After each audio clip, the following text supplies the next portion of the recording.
Come save Arsenal! Everybody come save Arsenal!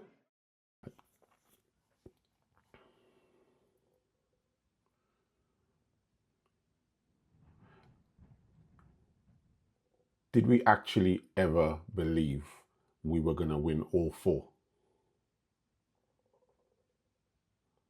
And then, like a week ago, 2 weeks ago, after the exit of the Carabao Cup in such limp, wasteful fashion, did we even think we were going to win the triple?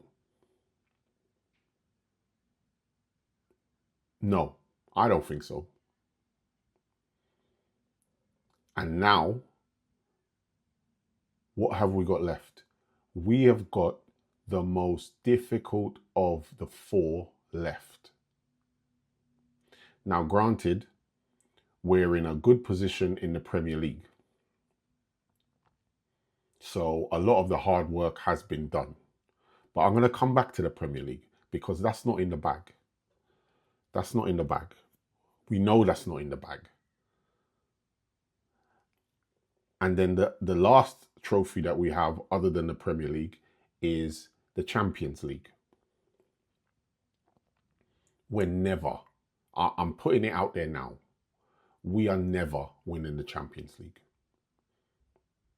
We are never winning that Champions League. When I say never, I don't know what happens in the far future, but I mean as far as this season is concerned, absolutely no chance are we winning the Champions League. Because if we can't beat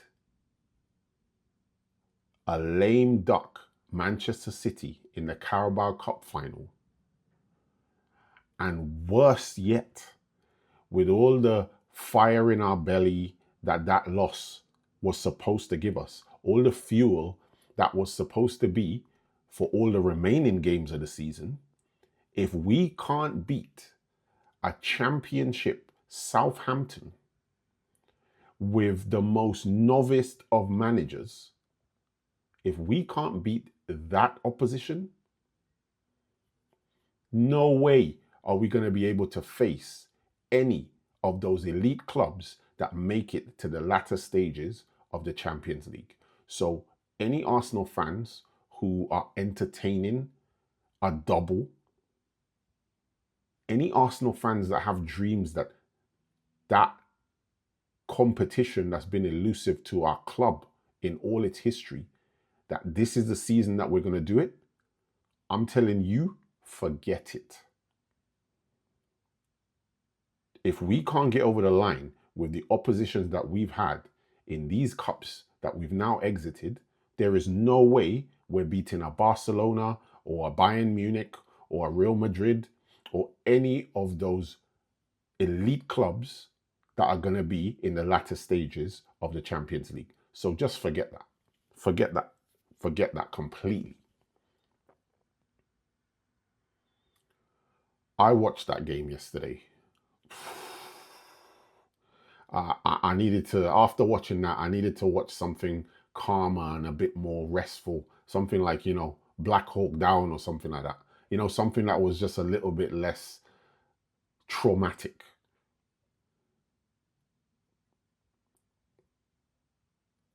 That was the worst. Like, it was a double helping of trash.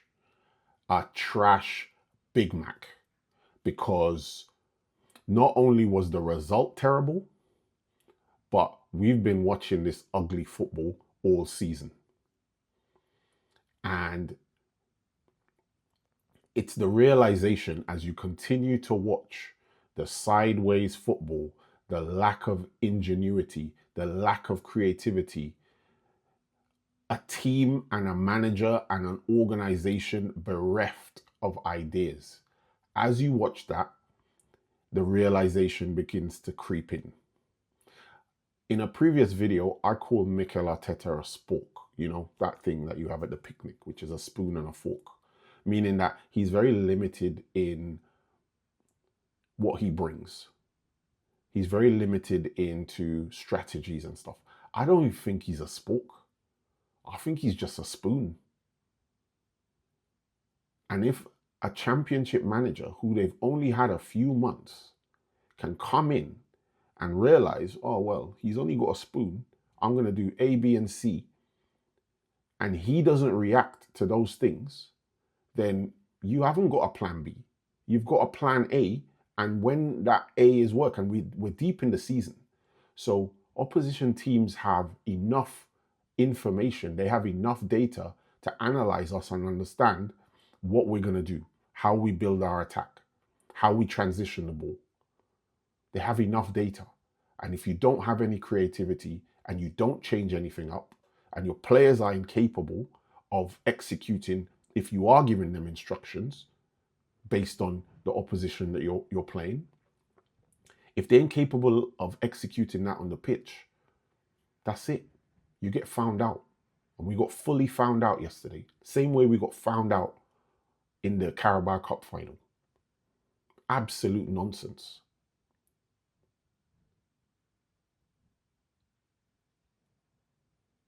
We talk about, tactics, strategy, quality of players and all that sort of stuff. But the mentality is that intangible thing, and it's very hard to define what the mentality is. How do you actually gauge what the mentality is? How do you put a finger on it? And I was thinking about it, and I feel the mentality is measured in other, intangible qualities, but data can support those intangible qualities because you see it in the patterns and the trends. And we lack momentum. How do you measure momentum? Well, often it's form, it's, your last few results, maybe your last 5 to 10 results. Our momentum is going in the wrong direction. And we think about, in contrast to Manchester City, their momentum is going in a different direction. And that direction is the trajectory. That's another thing you mentioned. How are your performances leading up to that climax at the end of the season? And again, our closest rivals, Manchester City, they blew Liverpool away yesterday. They beat supposedly the best team in Europe in a Carabao Cup final convincingly. And they've been poor all season. So what's their trajectory? Where's their momentum going? The mentality is also measured by the opportunism. Did we take our opportunities? No. So many times now where we've been able to even put ourselves in a more comfortable position in the league, we've not taken those opportunities. We've dropped points. We've drawn games. And now you look at it and if we can lose to Southampton, then drawing to Wolves and drawing to Forest is like the lesser of those evils. We lost to Southampton. It's like rolling back the years 8 years ago, or whenever Southampton were in the league, and we used to lose to them as well, even though we were raiding them of all their players, Oxlade-Chamberlain, Walcott. They still used to give us a hard time. And now they've come back, they're not even in the same division or league as us, and they've won. And they're going to progress into the latter stages of the Carabao Cup. It's a joke. It's ridiculous. So our mentality is not good. And it gets worse with pressure. We've got a bunch of speciality coaches in Mikel's staff, right? We all know about Nicolas Jover, the set-piece coach. We know about Gabriel Heinze, who works with the defense. I think we need a mentality coach. Honestly, I think we need a mentality coach. I think that layer of the process, that layer of the tuition, that layer of the education, or the preparation for games, I feel that's missing. We need a speciality mentality coach. And you know who needs to be sitting front row in the lessons? Mikel Arteta. Because these players are just reflecting what he's given them. He needs to be in there. I used to have a boss before, and we'd have meetings and stuff, and you'd come into the meeting room, and if you didn't have a notepad and pen or something to take notes with, you're getting sent back out to go and get it.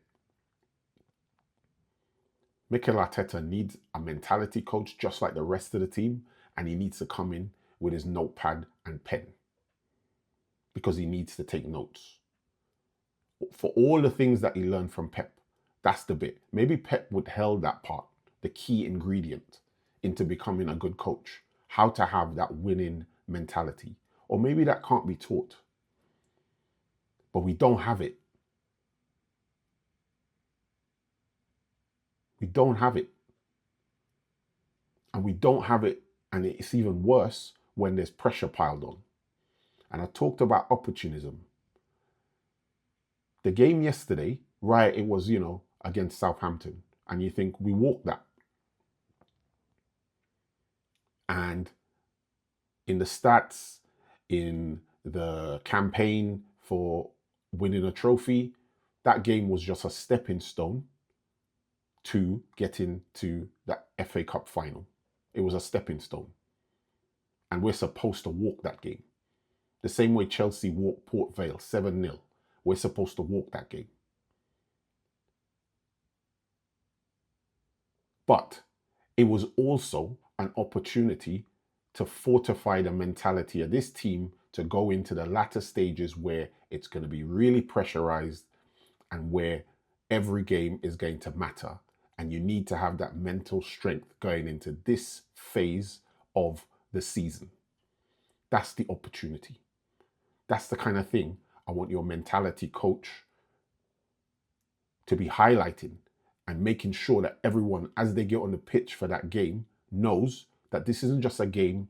This isn't just a game against Southampton. This isn't just an FA Cup game. It's also an opportunity for you to strengthen your mentality for the rest of the season. He didn't do that. And that's why, no matter how trash, how inept,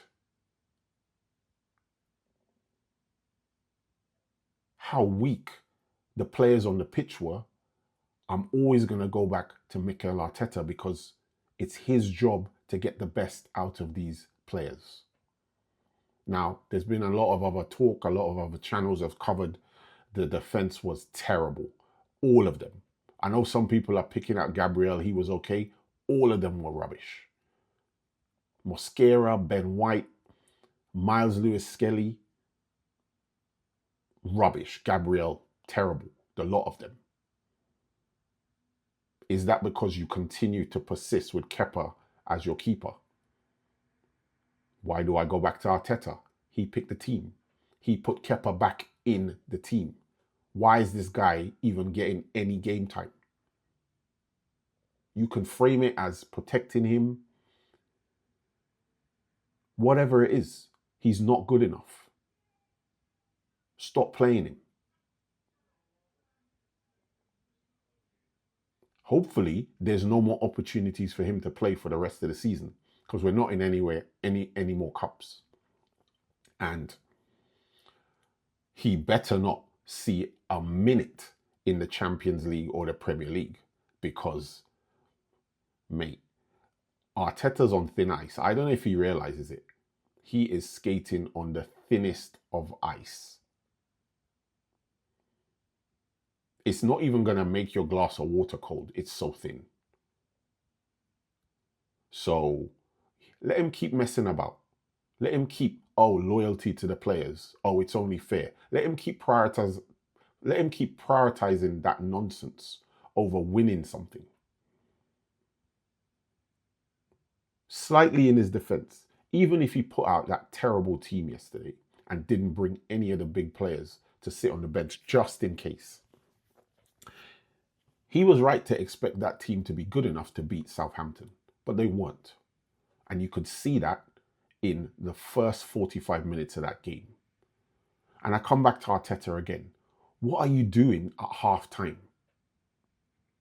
What are you doing at halftime? Is it like Lucozade and biscuits at halftime and just telling the guys, keep going, you're doing well, stick to what we prepared, stick to the training, is that what you're doing?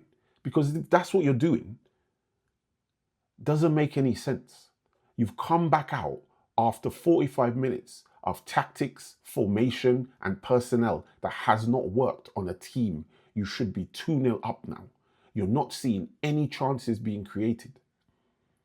And you come back out after half time with the same old song. That's rubbish. And then the in-game management, nonsense. Where are the tweaks? Where are the subtle changes? You bring on the subs, right, we get a goal, we equalize, but we still weren't free-flowing. We still weren't doing anything. And that brings me on to the depth that we've been talking about. Yeah, we've got depth. And yeah, the depth that we should have had was supposed to be good enough for the game yesterday. But our depth is a myth. Like for many seasons when we didn't have anyone, we used to say, you know what, the drop-off when you have to sub out Saka, the drop-off is ridiculous.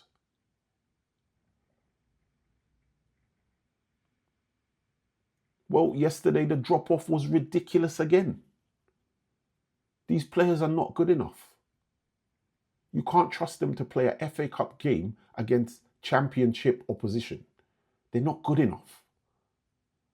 Madueke, the same, back to default settings, headless, running. And as soon as I say headless, who comes to mind? Martinelli. This guy has been dead for years now. But sentimentality has kept him in the team. And now it's to the detriment of the whole team, all the accolades that we're chasing. And now Trossard isn't fit. So, or maybe he's being saved for the more important games like the Champions League game against Sporting Lisbon or the upcoming Premier League game next week. So we have to play Martinelli. And he does nothing.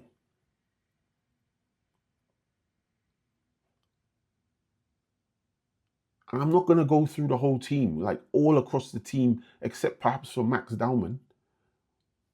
Everyone else was terrible. And Gyökeres. I think Gyökeres catching heat for most of the season. So now to highlight him as being, one of the little beacons of light in the team now. But the rest of the team are trash. All of them.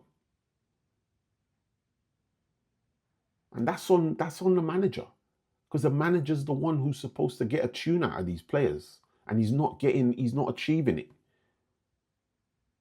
So I don't know what to say. We don't have depth because when we do use the players that are supposed to be the squad players, it's terrible.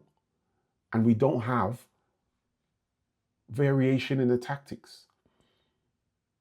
We don't have in-game thinking from the manager. We don't have action at a timely point in the game to change the flow.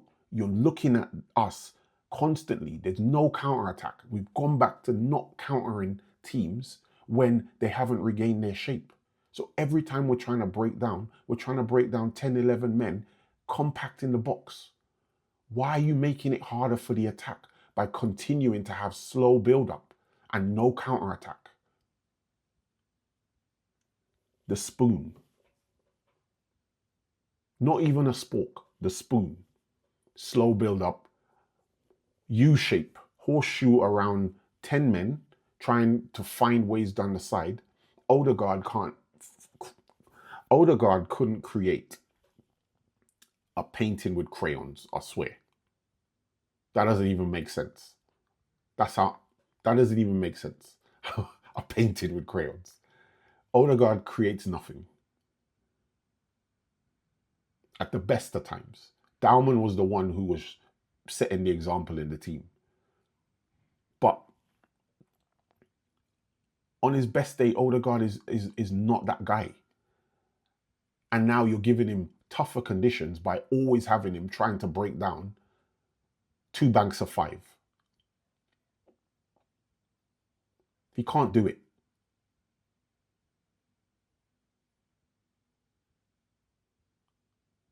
So counter them when they're not in their shape. That gives you a better opportunity. You've got the pace. If Martinelli's good for anything, he's good for pace. Get him on the run with spacing behind the lines. And if you got Madueke on the pitch, both of them have pace. Use them. Counter. Relinquish some of that control in the middle that you so want to hold on to. It's so precious to you. What is control when you lose a game to the championship opposition, Southampton? What is the point of control? And it comes again, the press conferences. He needs to put a self-imposed ban where he says, and he takes the fine, because I know they got media commitments and stuff, but take the fine. He needs to put a self-imposed ban on himself coming to make excuses at the end of these losses. Shut up. Honestly, no one wants to hear your clever comments, because it seems like your cleverness is only for press conferences.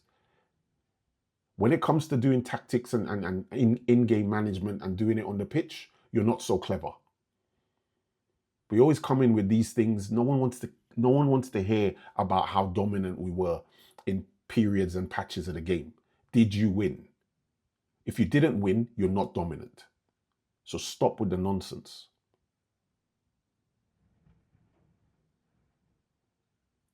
And Arteta, I'm talking to you. I probably don't watch my channel. Yeah, I'm small, but I'm talking to you. If you ever see this video, just think, yeah, what are you gonna say if you come to the end of this season and you win absolutely nothing?